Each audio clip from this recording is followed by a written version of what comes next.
पूरी दुनिया में कहीं ना कहीं हर 30 सेकंड में या तो एक पाँव कट रहा होता है शुगर की वजह से, या तो पाँव के कटने के हवाले से कोई ना कोई छोटा मोटा प्रोसीजर हो रहा होता है। तो इसी हवाले से बकई में कोर्स होता है डायबिटिक फुट का, डायबिटिक फुट केयर का। तो वो कोर्स करने के लिए हमारे पास लाहौर और एबटाबाद से एक मेहमान आए हुए हैं, और वो दोनों जो है वो उनका आज लास्ट डे है। डायबिटिक फुट के हवाले से इन्होंने क्या सीखा और सीखने के साथ साथ उसको किस तरह इम्प्लीमेंट करेंगे अपनी सिटी में जाके, उसका क्या असर पड़ेगा पूरी कम्युनिटी पे, उस हवाले से हमारे साथ मौजूद है नदीम यूसुफ साहब। तो हम इनसे ये पूछना चाहेंगे, सर आप बताएं कि आप किस तरह जो है वो डायबिटिक फुट केयर में आपने आज सीखा, पिछले काफ़ी अरसे में सीखा बकाई से ही, और अब उसको किस तरह इम्प्लीमेंट करेंगे, क्या आपका जो है ना वो फीडबैक है इस हवाले से। अस्सलाम वालेकुम।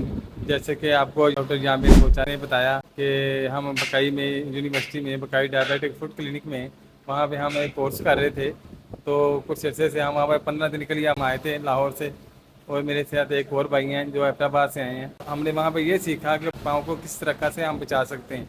ठीक है, शुगर के अल्सर होते हैं ड्राई स्किन रहने की वजह से, और क्योंकि पाँव की एहतियात ना करने की वजह से जो न्यूरोपैथी होती है उससे पाँव के अल्सर बनते हैं, और अल्सर की वजह से ज़ख्म बनते हैं, और इसी तरह से आहिस्ता आहिस्ता वो बढ़ता एक ऐसा नासूर ज़ख्म बन जाता है जिसकी वजह से पाँव कट जाते हैं।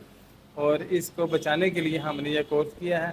हम लाहौर से आए हैं, तो इंशाल्लाह लाहौर में जाएंगे, हम जाके पाँव के बारे में लोगों को बताएंगे, अवेयरनेस देंगे कि आप पाँव को किस तरीके से बचा सकते हैं। इंशाल्लाह हम बकई का नाम रोशन करेंगे और जितनी ज़िंदगियों को चाहेंगे हम बचाने की कोशिश करेंगे।